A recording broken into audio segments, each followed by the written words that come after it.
Nadie en el edificio Herrera 19 sabía quién vivía realmente en el departamento 313 porque nunca se escuchaba música, nunca abrían la ventana, nunca había conversaciones y nadie entraba ni salía a plena luz del día, aunque los vecinos aseguraban que por las noches se escuchaban ruidos muy bajos como de muebles moviéndose, o como si alguien arrastrara algo pesado por el piso pero muy despacio y sin ritmo, como si intentaran no llamar la atención, y ese detalle que para muchos era simple curiosidad, se convirtió en una pesadilla real para Mara, una joven de 26 años que vivía justo en el 314, pared con pared del departamento que nadie conocía.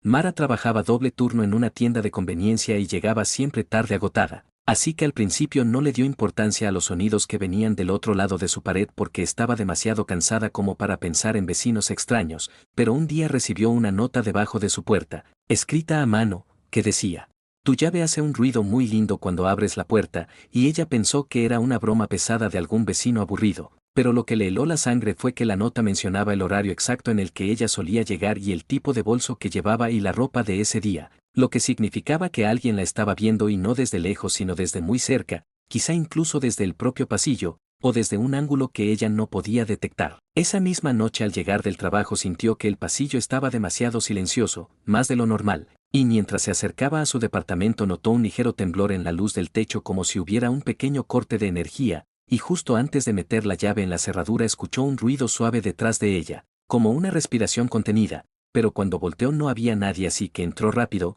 cerró la puerta con seguro y se apoyó contra ella tratando de controlar el miedo, que no podía explicar pero que crecía cada vez más profundo. Los días siguientes comenzó a encontrar pequeñas señales de que alguien había estado muy cerca de su vida sin permiso, objetos movidos del lugar, marcas casi invisibles en el marco de su puerta, un pequeño hilo negro pegado con cinta en la parte inferior, como si alguien hubiera querido saber si ella lo arrancaba, y un día incluso encontró un mechón de cabello que no era suyo, pegado en el ojo de la cerradura como si alguien hubiera apoyado la cabeza ahí por mucho tiempo escuchando o respirando, y ese fue el día en que decidió colocar una cámara apuntando a la entrada de su departamento, una cámara muy pequeña que compró con sus ahorros sin avisarle a nadie porque temía que si pedía ayuda la tildaran de exagerada.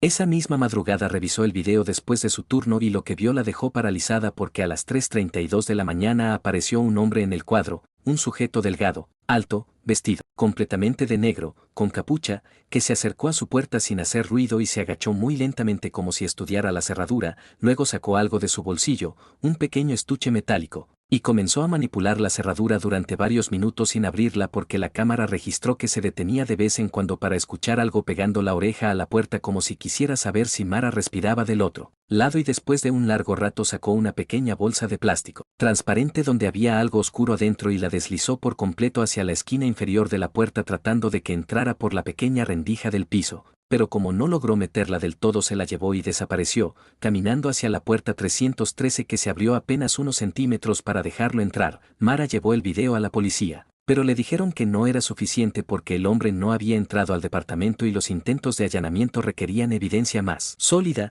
Además, la cerradura no tenía daño y nadie más había reportado algo parecido, así que Mara se quedó sola sabiendo que la persona que la vigilaba vivía literalmente pared con ella. Y lo peor fue que esa misma noche alguien tocó su puerta con los nudillos 3 veces, muy suave, como si quisiera confirmar que ella seguía despierta. No abrió, no respiró, no se movió, solo esperó. Y después de un largo minuto escuchó algo mucho peor que los golpes. Escuchó el sonido de una cámara fotográfica del otro lado de la puerta, como si alguien estuviera tomando fotos a través de la rendija inferior, y después un susurro casi inaudible diciendo: "Te ves más bonita así, quieta". A partir de ese momento Mara empezó a detectar que la vigilancia no era solo nocturna, porque al llegar del trabajo un día encontró una nota dentro de su propio refrigerador que decía: "Esto huele a ti", y ella sabía que no la había escrito, que no la había puesto ahí, que nadie tenía copia de su llave, pero cuando revisó sus cosas descubrió con horror que no faltaba nada, lo cual era aún peor, porque significaba que no era un ladrón, era alguien que entraba para observar,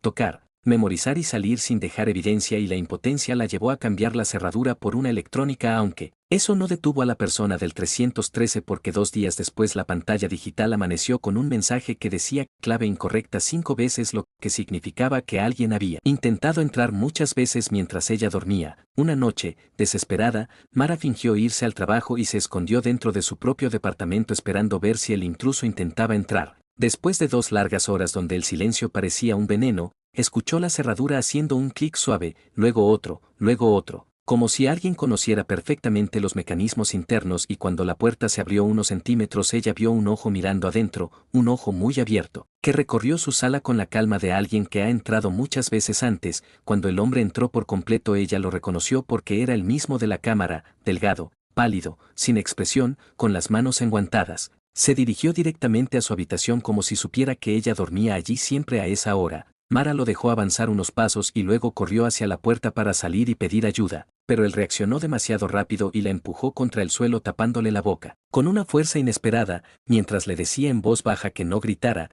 que él solo quería verla de cerca, que llevaba meses preparándose para ese momento, que sabía todo sobre ella, que conocía su olor, cuando estaba cansada, su forma de caminar, cuando estaba triste, su forma de respirar, cuando tenía miedo, y que no planeaba hacerle daño si ella se quedaba quieta, como cuando la observaba dormir desde la rendija que había dejado sin sellar en su habitación. Mara forcejeó con todas sus fuerzas. Logró morderle la mano lo suficiente para zafarse y correr fuera del departamento, gritando hasta despertar a medio edificio. El hombre del 313 salió detrás de ella, pero cuando los vecinos abrieron sus puertas él retrocedió rápidamente hacia las escaleras, y bajó corriendo al estacionamiento, donde la cámara de seguridad captó cómo se subía a una camioneta sin placas y se iba sin mirar atrás. La policía investigó el departamento 313. Encontraron algo que heló la sangre de todos. Encontraron paredes llenas de fotografías de Mara, tomadas desde distintos ángulos del pasillo, desde la rendija de su puerta, desde la ventana del baño que ella creía que estaba demasiado alta para que alguien llegara. Había incluso fotos tomadas desde adentro de su dormitorio mientras ella dormía, con la boca ligeramente abierta. Fotos desde la esquina donde ella jamás sospechó que hubiera una cámara oculta, y junto a las fotos había objetos suyos que ella nunca supo que le habían robado.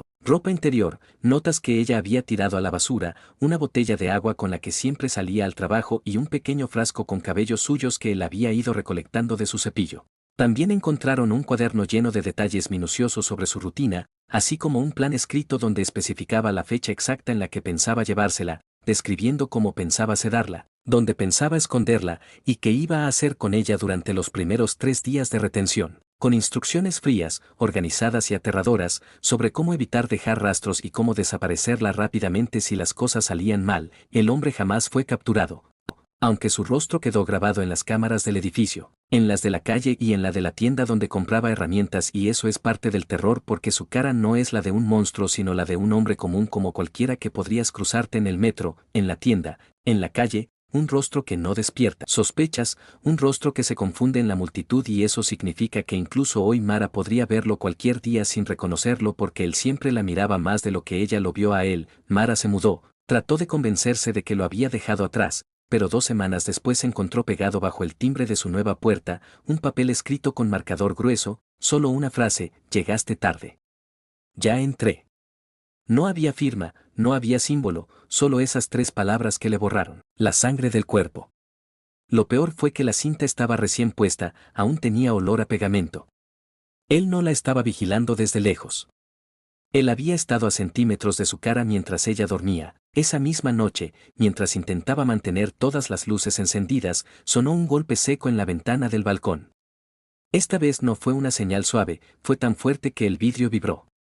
Mara se acercó con el corazón en la garganta y vio una mano apoyada contra el cristal. Una mano grande, tensa. La retiró lentamente, como si supiera que ella estaba mirando, y luego volvió a golpear, esta vez más fuerte. Cuando ella retrocedió, él golpeó de nuevo. A la mañana siguiente, cuando salió de su edificio, escuchó pasos detrás de ella. Al voltear lo vio caminando por la acera, sin prisa, sin ocultarse, mirándola fijamente. Levantó una bolsa negra y la sacudió como si la estuviera llamando.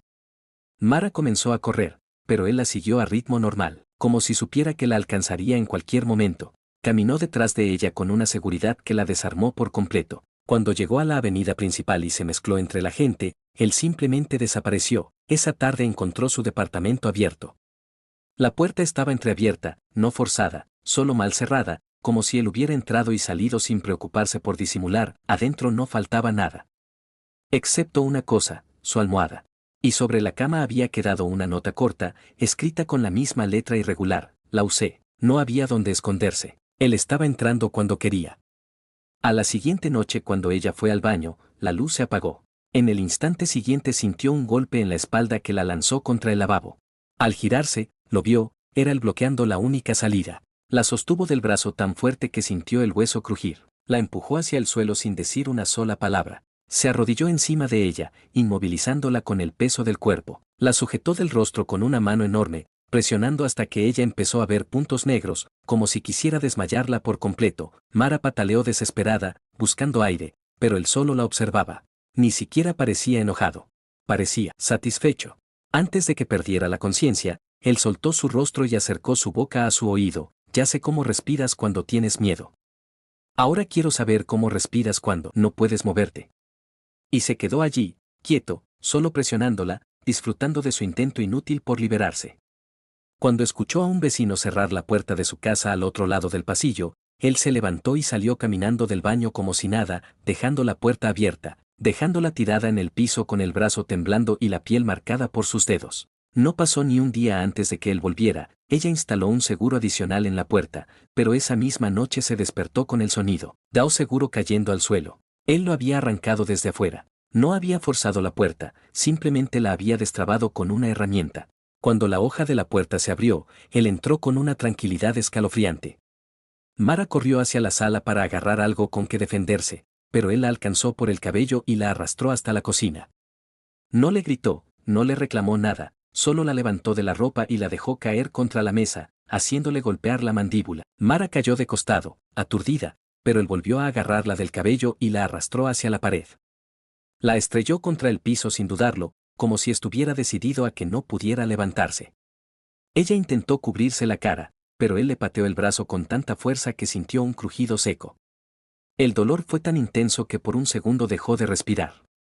Él se quedó mirándola desde arriba, respirando pesado, como si estuviera calculando qué parte de ella aún podía mover. La tomó de la camiseta y la levantó apenas del suelo, lo suficiente para golpearla otra vez contra la pared. Su cabeza rebotó y el mundo le dio vueltas. ¿No entiendes?, le dijo él, con una voz tan baja que apenas parecía humana. Esto no termina cuando tú quieres. La soltó y ella cayó de rodillas, pero antes de que pudiera arrastrarse, él la empujó hacia atrás, tirándola contra la esquina de un mueble. El golpe le arrancó un grito involuntario. Él se inclinó, la sujetó de la nuca con una mano enorme y la obligó a mirarlo. Te dije que no te fueras, susurró, apretó su cuello solo lo suficiente para hacerla perder fuerza, para dejarla sin aire unos segundos, pero no lo suficiente para dejar marcas claras. Era cuidadoso, demasiado cuidadoso. Un experto en dejarla viva y destruida. Mara intentó arañarlo, arañarle los brazos, la cara, cualquier parte, pero él le torció la muñeca lesionada con tanta fuerza que casi vomita del dolor. Cuando la soltó, ella se arrastró hacia la cocina, tratando desesperadamente de alcanzar el cajón donde guardaba un cuchillo. Él la vio, lo dejó pasar, caminó detrás de ella, no apurado, sino con esa calma de depredador que disfruta verla creer que tiene una oportunidad. Cuando Mara abrió el cajón, él le pisó la mano con todo el peso del cuerpo. Sintió el hueso presionar, doblarse, el metal del cajón vibrando por el impacto. Ella gritó, solo mantuvo el pie encima unos segundos más, observándola como si quisiera grabar su rostro exacto de dolor. No es por lo que hiciste, dijo él, quitando el pie lentamente, es por lo que vas a seguir haciendo. Ella sabía que iba a desmayarse. El mareo era insoportable, la visión se le nublaba, pero él no había terminado. La levantó una última vez y la empujó contra el sillón, dejándola sin fuerzas, sin aire, sin voz. Se inclinó sobre ella, pegando su frente a la de ella, respirando tan cerca. Última advertencia, susurró. No vuelvas a intentar escapar. La dejó tirada en el sillón, como un cuerpo sin peso. Caminó hacia la puerta sin mirar atrás. Abrió, cerró. Y entonces, por primera vez en toda la noche, Mara escuchó algo que él no controlaba, sirenas. Alguien había escuchado el golpe fuerte contra la pared. Un vecino. Alguien que por fin notó lo que estaba pasando. Las sirenas se detuvieron frente al edificio. Él giró la cabeza hacia la puerta sorprendido. Intentó salir, pero apenas abrió, 3 policías ya estaban subiendo las escaleras. Corrió hacia el balcón, pero ni siquiera tuvo tiempo de saltar. Un agente lo sujetó por el brazo y lo tiró al piso, inmovilizándolo mientras él gritaba incoherencias. Mara, desde el sillón, apenas podía mover los dedos. Vio cómo lo esposaban, cómo lo aplastaban contra el suelo y cómo él seguía mirándola fijamente. Cuando la policía salió del edificio llevándose al hombre esposado, Mara ya no podía mantenerse en pie. Un agente regresó por ella y pidió una ambulancia al verla temblar y sangrando. Los paramédicos la sacaron en camilla mientras los vecinos observaban en silencio. La pesadilla de Mara había terminado. Pero las cicatrices apenas comenzaban.